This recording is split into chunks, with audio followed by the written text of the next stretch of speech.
The town of Kurchatov on the Kazakh steppe was once central to the Soviet Union's pursuit of nuclear weapons.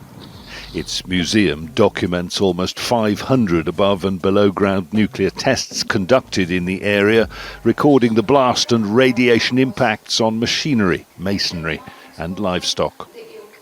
Largely neglected at the time was the effect on human life in villages and among an army of scientists and workers once stationed here.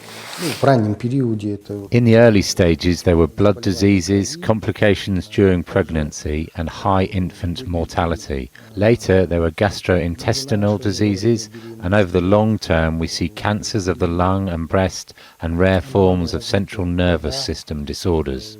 Over 4 decades of nuclear testing, an estimated 1.5 million people were exposed to radioactive fallout across hundreds of kilometres.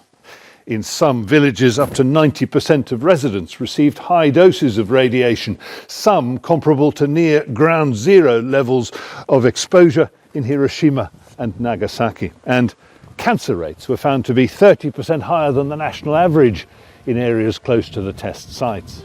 Some still bear the scars. The songs are about love and happiness, but this community group shares something darker. Most are blind or otherwise afflicted. All have government-issued papers entitling them to benefits as victims of the nuclear tests. There are many diseases situated in that village where I was born. There was no medical help in that time. We survived. We have to survive. Activists like Myra Abemova, herself a third-generation cancer sufferer, say more could be done to reduce radiation levels and decontaminate the soil, making the region and people's livelihoods sustainable again. For years, the narrative has been, you are victims, here's some money. But $80 a month is not a solution. We want to live in dignity, earn money, and contribute to developing our country. Enough of seeing us only as victims.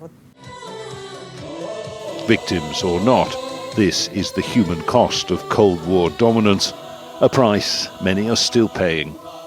Jonah, Al Jazeera, Kazakhstan.